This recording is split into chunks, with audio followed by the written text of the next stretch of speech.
সকাল ফুরালো বেলা গড়ালো, সকাল ফুরালো বেলা গড়ালো, কেমন করে যে দিন চলে যায় নয়ন মেলিয়া দেখিনি চাহিয়া মরণ আমার এত কাছে হায়, মরণ আমার এত কাছে হায়। এই ধরাই যারা সাথী ছিল একে একে সব বিদায় নিল, এই ধরাই যারা সাথী ছিল একে একে সব বিদায় নিল। এ কথা আমি ভাবিনি কখনো, এ কথা আমি ভাবিনি কখনো, কখন আমার মরণ এসে যায় নয়ন মেলিয়া দেখিনি চাহিয়া মরণ আমার এত কাছে হায়, মরণ আমার এত কাছে হায়। সকাল ফুরালো বেলা গড়ালো, সকাল ফুরালো বেলা গড়ালো, কেমন করে যে দিন চলে যায় নয়ন মেলিয়া দেখিনি চাহিয়া মরণ আমার এত কাছে হায়, মরণ আমার এত কাছে হায়। সকালে বাগানে যে ফুল ফোটে সন্ধে বেলায় তা ঝরেও বটে, সকালে বাগানে যে ফুল ফোটে সন্ধে বেলায় তা ঝরেও বটে। এভাবে তুমিও ঝরে যাবে একদিন, এভাবে তুমিও চলে যাবে একদিন, এভাবে তুমিও পড়ে যাবে একদিন, সেদিনকে স্মরণ করো সবাই নয়ন মেলিয়া দেখিনি চাহিয়া মরণ আমার এত কাছে হায়, মরণ আমার এত কাছে হায়। সকাল ফুরালো বেলা গড়ালো, সকাল ফুরালো বেলা গড়ালো, কেমন করে যে দিন চলে যায় নয়ন মেলিয়া দেখিনি চাহিয়া মরণ আমার তো কাছে হায়।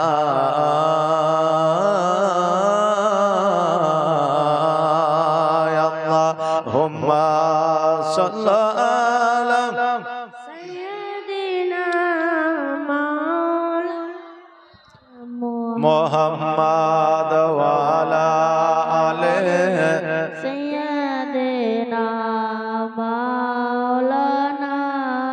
মোহাম্মদ।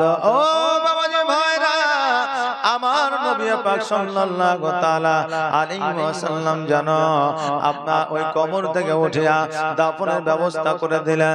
দাফন করে দেয়া একদিন নয়, 2 দিন নয়, 5 দিন নয়, 7 দিন নয়। আমার খাদিজাতুল কুবরা রাদিয়াল্লাহু তাআলা আনহার কবরের কাছে 7 দিন পর্যন্ত আমার নবী বাড়িও যায় নাই, ঘরও যায় নাই, খাবারও খায় নাই, কিছুই করে না। আমার আল্লাহ গায়বী আওয়াজ দিয়ে বলে হবে এইভাবে যদি খাদিজার কবরের কাছে আপনি দিনগুলো অতিবাহিত করে আমি আল্লাহ আর দুনিয়াকে আগে আগাবো না, আমি কিয়ামত এনে দিব। আমার নবী যে ডাক দিয়া বলে আল্লাহ গো, জগতের মধ্যে আমি এসেছি রহমতের ভান্ডার হয়ে, রহমাতাল লিল আলামিন হয়ে, জগতে মানুষের জন্য নিয়ামত হয়ে। ওয়া আম্মা বিনি'মাতি রাব্বিকা ফাহাদ্দিস, আল্লাহর নিয়ামতের যারা প্রশংসা করে আল্লাহর প্রশংসা করা হয়। জোরে বলেন সুবহানাল্লাহ। আমি আল্লাহ, আমি মুহাম্মদ সাল্লাল্লাহু তাআলা আলাইহি ওয়াসাল্লাম জগতের মধ্যে এসেছি রহমাতাল লিল আলামিন হয়ে।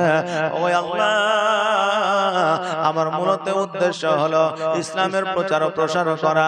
আমি আজকে থেকে আর খাদিজার কবরের কাছে থাকব না, আমি ইসলামের প্রচার ও প্রসার শুরু করে দিব। নবী আমার বাড়িতে আসলে, বাড়িতে আসার পরে খাদিজাতুল কুবরা রাদিয়াল্লাহু তাআলা আনহার সবচাইতে ছোট কন্যা ছিলেন হযরতে ফাতেমাতুজ জোহরা রাদিয়াল্লাহু তাআলা আনহা। ওই ফাতেমার তখনও বিবাহ হয় না।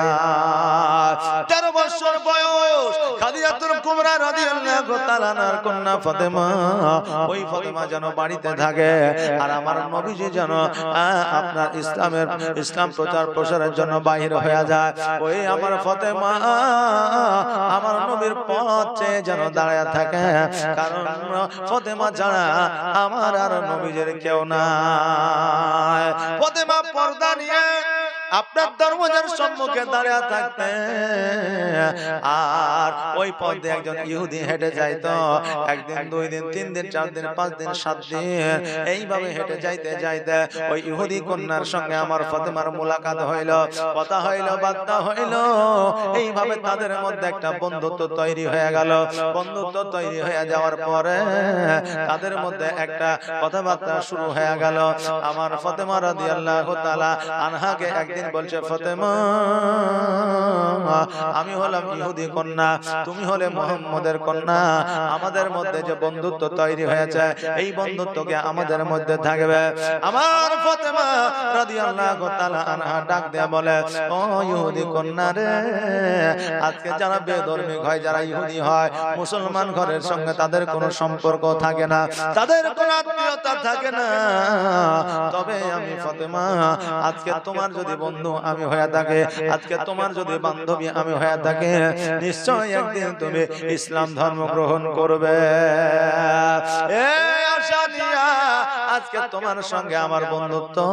এবার ওই ইহুদি কন্যা বলল, ফাতেমা আমার আজকে আমার আব্বাজান বিবাহ তৈরি করেছে, বিবাহ দেওয়ার জন্য প্রস্তুত হয়েছে, জামাই খুঁজেছে, বলো বলো আজকে আমি বিবাহ করব কিনা? ফাতেমা বলল, কেন করবে না? আজকে তোমার আব্বা তোমার জন্য জামাই খুঁজেছে, তোমার আব্বা তোমার জন্য খারাপ জামাই খুঁজবে না, তোমার আব্বা তোমার জন্য কোন রকমের ভুল ডিসিশন নেবে না, তোমার আব্বা যেহেতু বিয়ে দিতে চায় তুমি বিবাহে রাজি হইয়া যাও। ইহুদি কন্যা বলল, ফাতেমা আমি বিবাহে রাজি হইয়া যাব, কিন্তু একটা শর্তে, যদি ওই শর্তটা তুমি মেনে নাও। বলে, কি শর্ত? বলে, আমার বিবাহে তোমাকে যাইতে হবে। আমি বিবাহে রাজি হতে পারি, কিন্তু একটা শর্ত, ওই শর্তটা হলো আমার বিয়েতে তোমাকে যেতে হবে। আমার ফাতেমাতুজ জোহরা রাদিয়াল্লাহু তাআলা আনহা বললে, কি করে সম্ভব? তোমার বাপ হলো ইহুদি আর তুমি হলে ইহুদি কন্যা, আর আমি হলাম একজন মুসলমান ঘরের কন্যা, আর আমি হলাম গরিব মানুষ, তোমার আব্বা ধনী মানুষ, তাহলে আমি ওই বিয়েতে কেমন করে যেতে পারি? ইহুদি কন্যা বলল, না, তা বললে তো হবে না, যেহেতু তুমি আমার বন্ধু, আমি তোমাকে যেহেতু বন্ধু মেনে নিয়েছি, সেহেতু আমার বাড়িতে আমার বিয়ের অনুষ্ঠানে তোমাকে যেতেই হবে। আমার ফাতেমা বললেন, ইহুদি কন্যা শোনো, তোমার আব্বা যেহেতু ইহুদি, তোমার আব্বা মেনে নিবে কিনা তুমি একবার জেনে নাও। ওই কন্যা বলল, আমার আব্বা কেন মানবে না? আমার কথাই হলো শেষ কথা। এবার ইহুদি কন্যা যায় তার আব্বাকে বলে, আব্বা গো, আমার বিবাহে তুমি যাকে খুশি দাওয়াত করো, কিন্তু আমার একটা বান্ধবী আসবে। বলে, তোমার বান্ধবীটা কে? বলে, আমার বান্ধবী হইল মুহাম্মদ সাল্লাল্লাহু তাআলা আলাইহি ওয়াসাল্লামের কন্যা, যার নাম হলো ফাতেমা।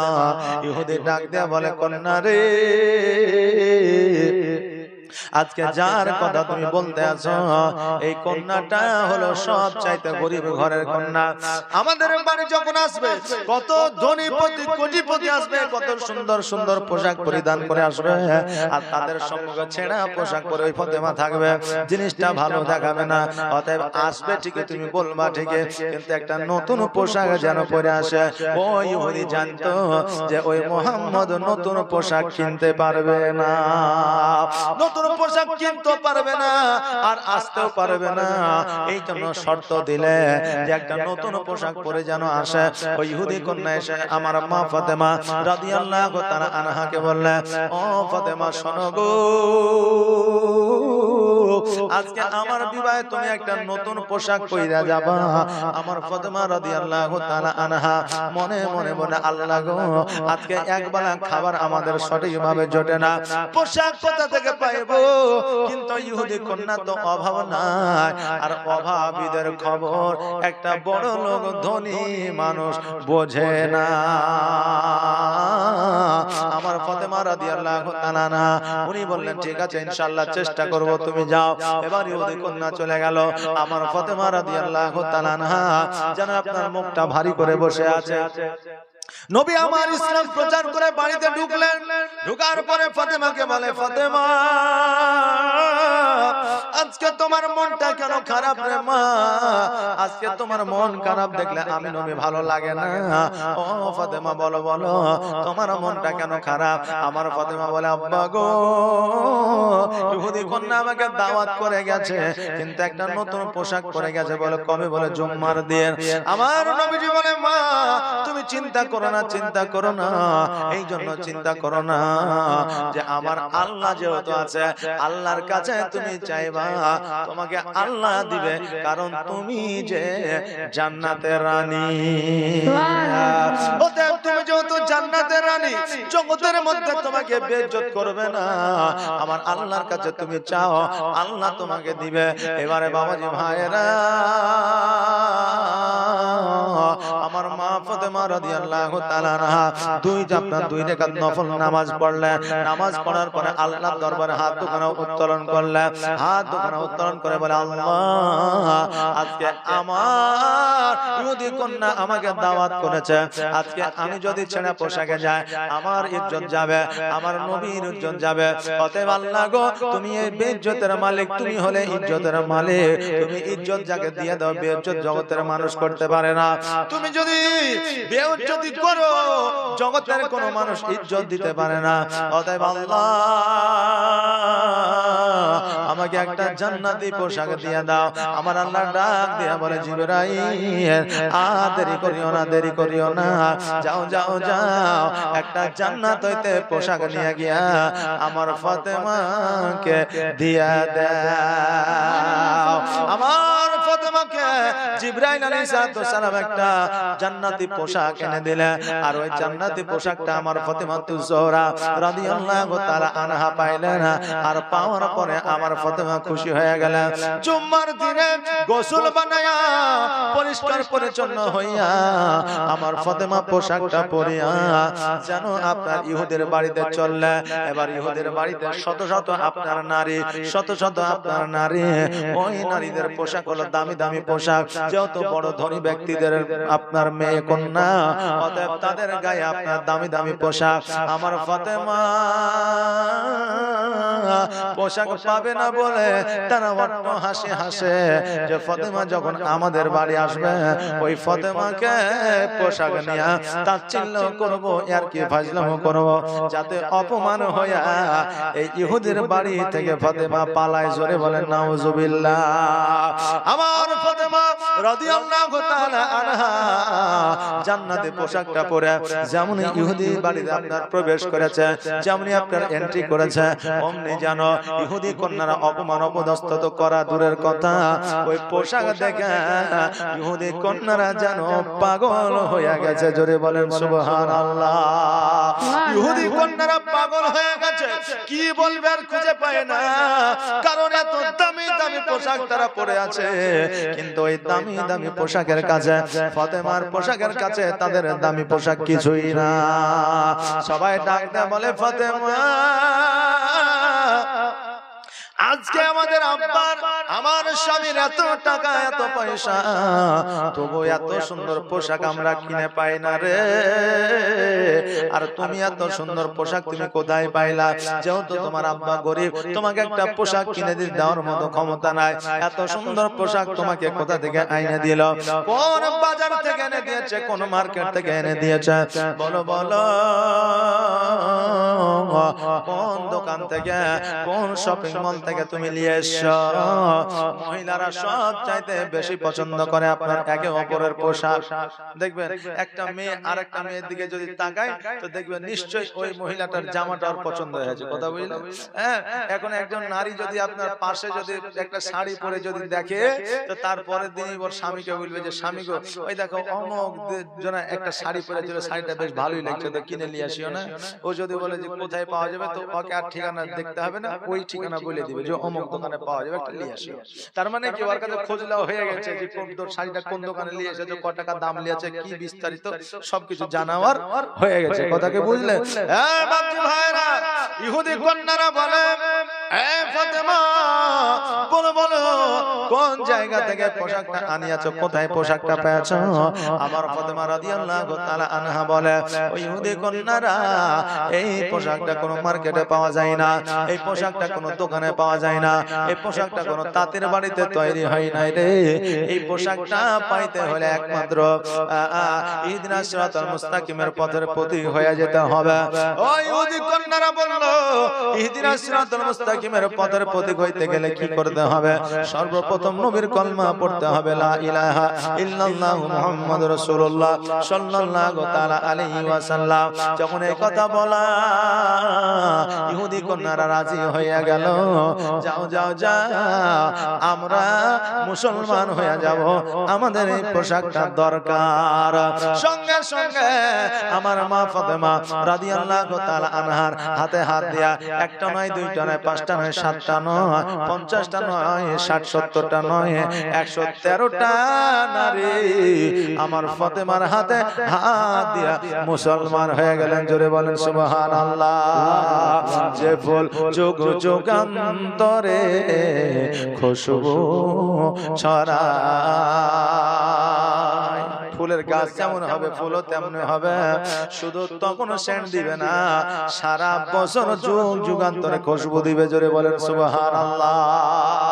যেহেতু নবীর কন্যা ফাতেমা, সেহেতু আমার নবী ইসলামের প্রচার ও প্রসার করেছে, তার সাথে সাথে আমার ফাতেমা রাদিয়াল্লাহু তাআলা আনহা উনিও ইসলামের প্রচার করেছে। জোরে বলেন সুবহানাল্লাহ। এই জন্য বলছে, যে ফুল যুগ যুগান্তরে খুশবু ছড়ায়, এঁকেছি সে ফুল মোরা, এঁকেছি সে ফুল মোরা মনেরই কাবায়, যে ফুল যুগ যুগান্তরে খুশবু ছড়ায়। হাবিবে খোদা তিনি নবী কামলিওয়ালা, তার ছোঁয়াতে আজ দুনিয়া উজালা, তারি বিরহে দু চোখ, তারি বিরহে দু চোখ অশ্রু ঝরায়, যে ফুল যুগ যুগান্তরে খুশবু ছড়ায়, যে ফুল যুগ যুগান্তরে খুশবু ছড়ায়। এঁকেছি সে ফুল মোরা, এঁকেছি সে ফুল মোরা মনের কাবায়, যে ফুল যুগ যুগান্তরে খুশবু ছড়ায়। চার নাত পেশ করে খোদা খোদা তাআলা, কবি আর কবি গাতে শত সুরের মালা, তার প্রেমে পাগল আমি, তার প্রেমে পাগল আমি, কেঁদে যে বেড়াই, যে ফুল যুগ যুগান্তরে খুশবু ছড়ায়, যে ফুল যুগ যুগান্তরে খুশবু ছড়ায়। এঁকেছি সে ফুল মোরা, এঁকেছি সে ফুল মোরা মনের কাবায়, যে ফুল যুগ যুগান্তরে খুশবু ছড়ায়। আল্লাহুম্মা সাল্লি আলা সাইয়্যিদিনা মাওলানা মুহাম্মদ ওয়া আলা আলি সাইয়্যিদিনা ও আমার বাবাজি ভাইরা, আমার ফাতেমা রাদিয়াল্লাহু তাআলা আনহা ওই জায়গা থেকে বাড়িতে আসলেন। বাড়িতে আসার সময় আমার ফাতেমা যেন বেশ খুশি খুশি মনে হয়। নবী আমার ডাক দিয়ে বলে, ফাতেমা আজকে তুমি আনন্দিত মনে হয়, কারণটা কি?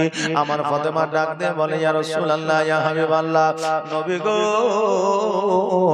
আজকে আমি ওই ইহুদি কন্যার বাড়িতে দাওয়াত খাইতে গেছিলাম। ওগো আব্বা জান, দাওয়াত খাইতে যাইয়া একটা নয়, দুইটা নয়, পাঁচটা নয়, সাতটা নয়, 50টা নয়, 113টা নারীকে আমি মুসলমান বানায়া নিয়েছি।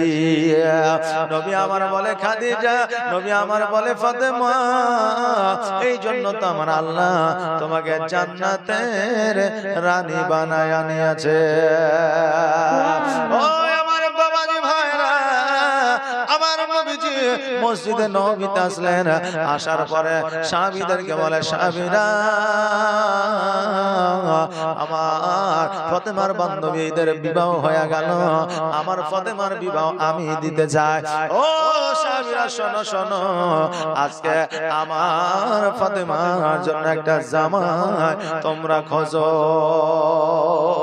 ফাতেমার জন্য একটা জামাই তোমরা খোঁজো। যেমন এই কথা বলেছে, এবার মসজিদের মধ্যে যত সাহাবী ছিল সকল সাহাবীরা আপনার হাত উঠায় বলল, নবী গো, আমার অনেক জমি আছে, জায়গা আছে, আমার অনেক সম্পদ আছে, আমার টাকা আছে, পয়সা আছে, ফাতেমার সঙ্গে বিবাহ আমার সঙ্গে কে দেওয়া যায় না? দেশে যদি ভালো একটা মহিলা থাকে, একটা নারী থাকে, তার চরিত্র যদি ভালো হয়, তার আখলাক যদি ভালো হয়, তো দেখবেন ওই মহিলাটাকে বিবাহ করার জন্য এবং বিবাহ দেওয়ার জন্য অনেক অভিভাবক আপনার আসে না, আসে না, আসে। তো ফাতেমা রাদিয়াল্লাহু তাআলা আনহার চরিত্র এত ভালো ছিল, ব্যবহার আখলাক এত ভালো ছিল যে আপনার শুধু মুসলমান নয়, বেধর্মীকরাও পর্যন্ত আপনার আকৃষ্ট হয়েছিল ফাতেমাকে বিবাহ করার জন্য। যখন শুনলেন নবী আমার ফাতেমার বিবাহ দেবে, দেশ বিদেশের রাজারা পর্যন্ত চিঠি পাঠায় দিয়েছে যে আমার সঙ্গে বিবাহ দাও। ও বলছে আমার সঙ্গে দাও, ও বলছে আমার তো টাকা পয়সা ধন সম্পত্তির অভাব নাই, আমার সঙ্গে বিবাহ দাও। আমার নবীজি ডাক দেয়া বলে, সাহাবীরা, আমার ফাতেমার এমন একজনের সঙ্গে বিবাহ দিব যার কোনো জায়গা থাকবে না, জমি থাকবে না, এক বেলা খাবে, এক বেলা কাজকর্ম করবে, ওই হবে আমার জামাই। নবী আমার এলান করে দিলেন, আর চারিদিক থেকে আপনার পত্র আসতে লাগলো। এবার আবু বকর সিদ্দিক রাদিয়াল্লাহু তাআলা আনহু পত্র পড়ে, চিঠি পড়ে, আর আমার নবীজি যেন ওই চিঠিটা শুনে হঠাৎ করে গো আবু বকর যেন চিঠি পড়া বন্ধ করে দিয়েছে। নবী আমার বলে, আবু বকর, চিঠি পড়া কেন বন্ধ করে দিয়েছো? পড়ো পড়ো, চিঠি কেন পড়ো না? আবু বকর বলে, নবী গো, এমন একটা লোকের চিঠি এই জায়গায় এসেছে, আমি পড়তে পারবো না, যেহেতু আপনার পার্সোনাল চিঠি। নবী আমার বলে, কেমন পার্সোনাল চিঠি? বলে, এই চিঠিটা দুনিয়ার আর কারোর চিঠি নয়, এই চিঠিটা হলো হযরতে আলীর চিঠি। নবী আমার চিঠিটা লইয়া ঘরের মধ্যে গেলেন, আড়ালে গেলেন।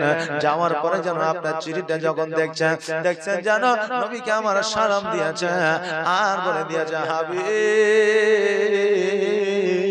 এই চিঠিটা জিবরাইলের মাধ্যম দিয়ে আমি পাঠিয়ে দিয়েছি আমি আল্লাহ, কারণ আমার ফাতেমার জগতের আর কোন পুরুষের সঙ্গে বিবাহ হবে না, আমি আল্লাহ আলীর সঙ্গে ফাতেমার বিবাহটা জান্নাতের মধ্যে পড়ায় দিয়েছি। জোরে বলেন সুবহানাল্লাহ। আলীর সঙ্গে জান্নাতে বিবাহটা পড়ায় দিয়েছি, অতএব দুনিয়ার মধ্যে আলীর সঙ্গে বিবাহটা আপনি পড়াইয়া দেন। আমার নবীজি বলে, এলান তো করে দিয়েছে, অতএব এলান করে দেওয়ার পরে যদি আলীর সঙ্গে বিবাহ দিয়ে দিই, তাহলে হয়তো দেশ বিদেশের মানুষরা বলবে, আলীর সঙ্গে যেহেতু বিবাহ দিবে সেহেতু প্রচার প্রসার করার কি দরকার ছিল? এই জন্য আবু বকরকে ডাকিয়া বলে, আবু বকর তুমি সারা দেশে এলান করে দাও আগামী কালকে কোরআন তেলাওয়াত হবে, কম্পিটিশন হবে। কোরআন তেলাওয়াত কইরা যে এক কদমের সব করতে পারবে তার সঙ্গে আমার ফাতেমার বিবাহ দিয়ে দিব। ওই আমার বাবাজি ভাইরা এইদিকে এলান হয়ে গেল। সকালবেলা দেশ বিদেশ থেকে সবাই এসে যেন কোরআন তেলাওয়াত করছে। এবার আপনি বলবেন হুজুর গো আপনি কেমন করে বলতে পারলেন কোরআন পড়ছে? কারণ ধার্মিক বেধার্মিক সবাই ছিল, এরা সবাই কি কোরআন পড়তে পারছিল? বলে হ্যাঁ, কারণ আরবের মাতৃভাষা ছিল আরবি, অতএব সবাই আরবি পড়া জানতো। তাও ইহুদি হোক, খ্রিস্টান হোক, নাসারা হোক, যে হোক, সবাই আরবি পড়া জানতো। এই জন্য কোরআন সবাই পড়া জানতো, কোরআন পড়ছে। এবার আবু বকর সিদ্দিক নবীকে যাইয়া বলে, নবী গো আমার আলীকে তো দেখা যায় না, যার জন্য কম্পিটিশন তাকে তো দেখা যায় না, কখন কোরআন তেলাওয়াত করবে আর কখন খতম করবে? নবী আমার বলে, আলী কোথায় আছে? বলে জানি না। বলে দেখো দেখো আলী যেই জায়গায় আছে আলীকে ধরে নিয়ে আসো, আর আসার পরে কোরআন তেলাওয়াত করতে বলো। আবু বকর সিদ্দিক রাদিয়াল্লাহু তাআলা আনহু আপনার কোরআন তেলাওয়াত করার জন্য আলীকে খুঁজে বেড়াচ্ছে। দেখছে জানো আমার আলী রাদিয়াল্লাহু তাআলা আনহু ছাগল বকরি চরণ করে, আর একটা ফাঁকা জায়গায় যেন ধুলোর উপরে শুয়ে আছে, ধুলোর উপরে শুয়ে আছে। আবু বকর সিদ্দিক যাইয়া বলে, আলী ও আলী তুমি কি জানো না? জানো না আজকে তোমার জন্য একটা কম্পিটিশন রাখা হয়েছে। নবী আমার কম্পিটিশন রেখেছে, কোরআন তেলাওয়াত করে খতমের সব হাসিল করতে হবে, তুমি কি জানো না? বলে ওই কোরআন তেলাওয়াত করে খতমের সব হাসিল করে কি করব? বলে ফাতেমার সঙ্গে তোমার বিবাহ হবে। আলী বলতেছে, ওগো আবু বকর আমার নবী কি আমার সঙ্গে ফাতেমার বিবাহ দেবে? বলে হ্যাঁ দেবে। আমার নবী তো তোমার সঙ্গে ফাতেমার বিবাহ দেবে, তার আগে আমার আল্লাহ তোমার বিবাহ জান্নাতের মধ্যে পড়াইয়া দিয়েছে। আলী রাদিয়াল্লাহু তাআলা আনহু বলে, তাইলে কোরআন খতমের সব হাসিল করা তো সবচাইতে আমার কম্পালসারি ব্যাপার, কারণ 1 থেকে 2 মিনিটের মধ্যে কমপ্লিট হয়ে যাবে। বলে তাই নাকি? বলে হ্যাঁ। তাহলে তুমি কোরআন তেলাওয়াত করে দেখাও। হযরত আলী রাদিয়াল্লাহু তাআলা আনহু বাড়িতে গেলেন, যাওয়ার পরে আপনার গোসলটা বানালেন। গোসল বানানোর পরে মসজিদে গেলেন, যাওয়ার পরে কোরআনটা খুললেন আর বন্ধ করে দিলেন। সকল ব্যক্তিরা বলে, আলী তোমার কি মাথা খারাপ হয়ে গেছে রে? আজকে তুমি কোরআন খুললা আর বন্ধ করে দিলা, কারণটা কি? আলী বলে, আমার মাথা খারাপ হয়নি, তোমাদের মাথা খারাপ হয়ে যায়। সকলে বলে, আলী ফাতেমাকে বিবাহ করার জন্য তোমার মাথাটা গেছে। একটা কোরআন খতম করতে গেলে অনেকটা সময়ের দরকার আছে, শুধু সময়ের নয়, একটা পারা পড়তে গেলে মোটামুটি 10 থেকে 12 মিনিটের প্রয়োজন। যত দ্রুত বেগে পড়ো না কেন, হাফিজে কোরআন আছে, আপনারা জিজ্ঞাসা করবেন একটা পারা পড়তে 10 থেকে 12 মিনিট বা 15 মিনিট লাগে। যারা খুবই দ্রুত বেগে পড়ে, যারা একবারে যাদের কোরআনের আয়াত একবারে ছোটস্থ মুখস্থ, তাদের হয়তো মোটামুটি 6 থেকে 7 মিনিটও লাগবে, আর কমে হবে না। আর বাবজি ভাইরা, আমরা এখন কিছু মুসল্লি আছে খুব সুর দিয়ে তাল দিয়ে কোরআন শরীফ পড়ি, বলি 10 মিনিটে পারা পুজিয়ে দিয়েছে। সুর তার শেষ হয় না, কিন্তু পারা বলে 10 মিনিটে পুজিয়ে দিয়েছে। বলে না বলে না, আছে এরকম মুসল্লি।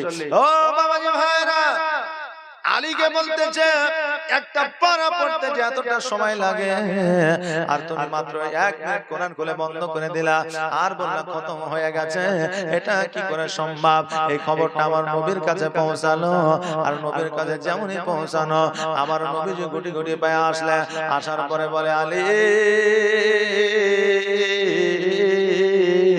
আমি শুনলাম নাকি তুমি একটা কোরআনের খতমের সব হাসিল করেছ? আলী রাদিয়াল্লাহু তাআলা আনহু বলে, হ্যাঁ। ওগো নবী গো, আপনি বলে দিয়েছেন, আপনি একদিন আলোচনা করেছিলেন কোরআনের যে সূরা ইখলাস আছে, ওই সূরা ইখলাসটা 3 বার যে পাঠ করবে একটা কোরআন কদমের সওয়াব পাবে। ও নবীজি, আমি ওই কোরআনের ইখলাস সূরা 3 বার পড়েছি আর একটা কোরআন কদমের সওয়াব হাসিল করেছে।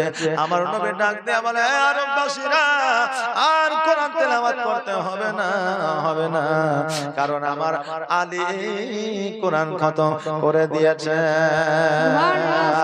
আলী কোরআন খতম করেছে, অতএব বিবাহটা আলীর সঙ্গে হবে। অতএব তোমরা সবাই ফেলোয়ার, সবাই বাড়ির দিকে যাও। আলী রাদিয়াল্লাহু তাআলা আনহুকে ডাক দিয়ে বলে, আলী তুমি যে আমার কন্যা ফাতেমাকে বিবাহ করবা, বলো বলো তোমার কাছে কি মোহরানার টাকা আছে?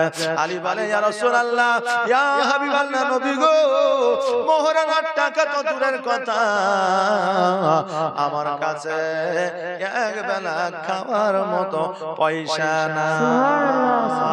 নবী আমার বলে, আলী রে, মোহরানার টাকা না থাকলে তো বিবাহ হবে না, অতএব মোহরানার টাকার ব্যবস্থা করতে হবে। বলো তোমার বাড়িতে কি কি আছে, প্রয়োজনে সেগুলো বিক্রি করে দিব। আমার আলী বলে, ইয়া রাসূলুল্লাহ, ইয়া হাবিবাল্লাহ, আমার বাড়িতে একটা তলোয়ার আছে। নবী আমার বললেন, তলোয়ারটা বিক্রি করা যাবে না। এই জন্য বিক্রি করা যাবে না, তোমার জীবন রক্ষার একটা ব্যাপার আছে, যুদ্ধের একটা ব্যাপার আছে। আর কি আছে বলো? বলে, আমার বাড়িতে একটা লোটা আছে। বলে, লোটাটাও বিক্রি করা যাবে না, কারণ ওই লোটাতে তুমি পানি পান করবে, ওযু করবে, নামাজ পড়বে। ও আলী, ও আলী শোনো রে, আজকে আর কি আছে বলো?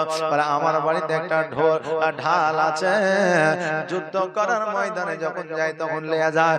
আমার নবীজি বলে, আলী ওই ঢালটাকে বিক্রি করে দাও, আর ঢালটা বিক্রি করে দেওয়ার পরে মোহরানা তুমি আদায় করে নাও, কারণ ঢালটা বিক্রি করার পরে হয়তো আবার পরে ঢালটা কিনে নেওয়া হবে, কিন্তু এখন ঢাল না থাকলেও হবে, ঢালটা তুমি বিক্রয় করে দাও। আলীকে যখন এই কথা বললেন, আমার আলী রাদিয়াল্লাহু তাআলা আনহু বাড়িতে গেলেন। বাড়িতে যাওয়ার পরে ঢালটা নিলেন, ঢালটা নিয়ে বাজারে বিক্রয় করতে যাবে। রাস্তা দিয়ে চলে যায় গো, আর রাস্তার পথে দেখতেছে যেন আমার হযরতে ওসমান গনি রাদিয়াল্লাহু তাআলা আনহু যেন আপনার দাঁড়ায়া আছে। আলী যখন ওসমান গনিকে দেখলেন, সালাম দিলেন, আসসালামু আলাইকুম ওয়া রাহমাতুল্লাহ। আমার ওসমান গনি সালামের উত্তরটা দিলে, ওয়া আলাইকুম আসসালাম ওয়া রাহমাতুল্লাহ। ও বাবা যে ভাইরা, এবার ওসমান গনি ডাক দিয়ে বলে, আলী রে, বলো বলো, আজকে তুমি এই ঢালটা নিয়ে কোথায় চললে? ঢালটা নিয়ে তুমি কোথায় চললে? আলী বলতেছে, ওসমান তুমি কি জানো না, জানো না আজকে আমার ফাতেমার সঙ্গে আমার বিবাহ, অতএব এই ঢালটা বিক্রয় করে ফাতেমার মোহরানা আদায় করব। মোহরানা কতটা জরুরি দেখে, মোহরানা কতটা দরকার দেখে। যুদ্ধের ময়দানে ঢাল বিক্রি করে আমার আলী ফাতেমার আপনার মোহরানা আদায় করেছে। আর এখন বর্তমানে আমরা মোহরানাটাকে কিছুই মনে করি না, আমরা আজকে পণটাকে সবচাইতে আসল মনে করি, আর বিবাহটাকে বলি আমরা সুন্নাত আদায় করি। কোনটার দিকে নজর আমরা বেশি দিই, আর আমরা বলি যে আমরা সুন্নাত আদায় করছি, এটাকে সুন্নাত বলে। যে সুন্নাত বলে না, কি বলে? আপনার দাদু বিয়ে করেছিল, আপনার পদ্দাদু বিয়ে করেছিল, বংশ বিস্তার করেছে, তাই আপনিও বিয়ে করছেন, কিন্তু সুন্নাত আদায়ের বিয়ে নয়। সুন্নাত আদায়ের বিয়ে কেমন হয়, আর পরম্পরা বিয়ে করলে কেমন হয়? যদি সুন্নাতের বিয়ে করতেন, ওই বাড়িতে ডিজে বক্স নিয়ে আসতেন না। সুন্নাতের বিয়ে করলে রাত্রে বেলায় মহিলাদের গীত হইতো না। সুন্নাতে বিয়ে হইলে দেওরের গোসল বান্না মেরে ভাবিরা দিয়ে দিত না। ওই আপনার সুন্নাতে বিয়ে হলে মদের আসর বন্ধু বান্ধবরা বসাইতো না। এমনও আছে বুঝলেন যে জামাই সে রাত্রে বন্ধুদের সঙ্গে মদ খেয়ে একবারে বিভোর হয়ে গেছে, সকালবেলায় যে বরযাত্রী নিয়ে যে সঙ্গে করে তো মদের গন্ধ আছে, আর যখন ইমাম সাহেব বলছে যে বলো লা ইলাহা ইল্লাল্লাহ, তো বলছে লা ইলাহা ইল্লাল্লাহ মুহাম্মাদুর রাসূলুল্লাহ, তো বলছে মুহাম্মাদুর রাসূলুল্লাহ। আছে না নাই? ওর মুখ থেকে যখন গন্ধ বেরোছে বলে ভাই তোমার মুখ থেকে সেন্ট বাড়াইতে কি ব্যাপার? আর বললেন না বিয়ে শাদীর ব্যাপার তো, তাই একটু কুস্তুরি মাখিয়েছে, একটু কুস্তুরি মাখিয়েছে, এইরকম আছে। আর এই মুসলমান ঘরের যুবকরা মদ খেয়ে আপনার বিয়ে করতে যায়, আর এরাই আবার বলে যে আমরা নবীর সুন্নাত আদায় করছি। খাতনা মুসলমানিতে দেখবেন বক্স না আনলে, আপনাদের দিকে আসে কিনা জানি না, তবে কিছু কিছু জায়গা আছে বক্স না আনলে মুসলমানই হবে না, আবার বলে যে খাতনায়ে সুন্নাত, বলে না? কিন্তু নবী যে খাতনা সুন্নাত হয়েছিল বা যাদের পরম্পরা ভাবে সুন্নাত দিয়েছে তাদের আমলে কি এরকম হারাম কাজ করেছে নাকি? বলে তোর বেটা তো মুসলমানই দিবি, এক কাজ কর, আগে 10টা বোতলের অর্ডার কর। হয় না যে আগে 10টা বোতল অর্ডার। আচ্ছা এগুলো সুন্নাত আদায় নয়, এগুলো পরম্পরা, এগুলো তোমার বাপ দাদা দাদা এরা বিয়ে করেছে তাই তুমি বিয়ে করেছো, কিন্তু নবীর সুন্নাত আদায় হয় নাই। নবীর যদি সুন্নাত আদায় হতো, নবীর সুন্নাত মোতাবেক বিবাহ হতো, আলেম ওলামার আপনার যুক্তি পরামর্শ নিয়ে বিবাহ হতো। আর এখন বুঝলেন ও সব তো নাই, একবারে পনের যা দাবি, মেয়ের বাপের আপনার পায়ের জুতা পর্যন্ত ছিঁড়ে যায়, পায়ের জুতা পর্যন্ত ছিঁড়ে যায়। আর আমরা ছেলের বিয়ে দিয়ে বললাম যে নবীর সুন্নাত আদায় করছি। হায় হায় হায়, এখনকার আইবাড়িও সেরকম হয়েছে যারা ঘটক, এরা বলে যে আমি বিয়ে দিয়ে একটা হদের সবের কাজ করছি, আর এদিকে ভিতর কিন্তু দালালি করছে। কথা কি বুঝলেন?